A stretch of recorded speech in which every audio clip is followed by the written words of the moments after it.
The sun rises over Kenya's vast forest lands. In this church, not far from Nyahuru, near Marmonet Forest in Kenya's Laikipia County, a meeting is taking place. Local farmers and community leaders are gathering to be trained in conservation farming. Among them is John Gandu Mureithi. We use the forest to get firewood and to protect our farm animals like cows and goats. From 1998, no one cultivates anymore. He is the reason why Kijani, a Kenyan environmental startup company, exists. Kijani wants to change how Kenyans view their natural resources. It reckons that communities can develop a mutually beneficial relationship with Kenya's forest lands. What we would like to do is also to come up with what we call non-timber forest products.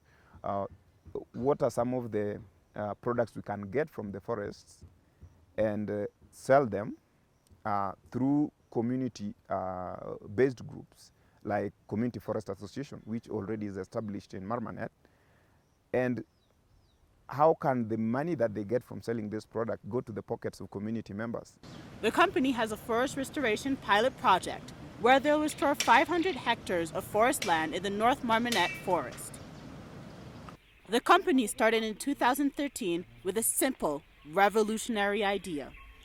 To solve the problem of deforestation in Kenya, the economic needs of the communities dependent on the forest need to be addressed first. Community members are quite big drivers of deforestation. And therefore, and they do that with due to different reasons. And one of them is because of livelihood. And therefore, if we'll be telling community members not to access the forest, then that means that we have to provide, or the government have to provide an alternative for that. Forests in Kenya cover almost 7% of the country's land, and they're home to 70% of Kenya's land animals.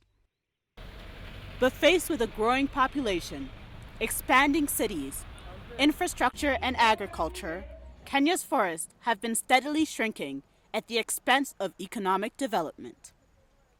In March 2016, the Kenyan government said it plans to restore 5 million hectares of forest. The move comes as Kenya rehabilitates its water towers, plants 7.5 billion trees, and works for at least 10% of tree cover across the nation by 2030. Deforestation cost the Kenyan economy almost $73 million in 2010, while generating roughly $16 million in logging revenue. This is according to a 2012 published report by the UN Environment Program. That same year, deforestation also caused almost $50 million in losses to Kenya's crops and horticulture, and roughly $4,700,000 to Kenya's water supply, according to the UN report. For Mureithi, deforestation in his local community has negatively impacted his way of life. Even the government goes at a loss, for they do not have trees to sell. The government used to burn charcoal, but now there are no trees because of lack of rain. Eric Ogalo believes Kenyan officials need to strike a better balance between economic development and conservation. In Kenya, environment is the last aspect that is being thought of. So we're just in the north. But these 100 acres we're asking for is to prove that this situation can be reversed. So if you achieve these 100 acres, then we can go to the other areas and continue doing the same thing. It's forest. Kenya Forest Service Director Emilio Bugo says they have been busy drafting the legal frameworks and policies that will govern how local communities participate in conservation.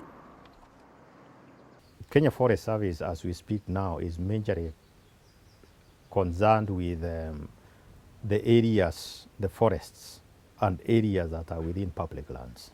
The areas that have been identified in the areas, when they do it in a structured manner, and that the policy in terms of what needs to be done, how it needs to be done, who needs to do it, is agreed upon and is clear to everybody.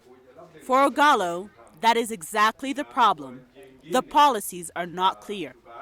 Because you can plan good strategies, you can come up with good ideas, but the people are not involved. At the end of it, they are the ones who are doing the destruction. So the goodwill is there, the resources cannot lack, and also there's personnel to implement. But the other option is, how are they going to deal with the aspect of the people? At what point are they coming in, and do they understand this initiative? For Oyaga, Kijani's pilot project proves conservation is not just a government issue. It shows there are some in the country that feel ready to rise to meet Kenya's challenges.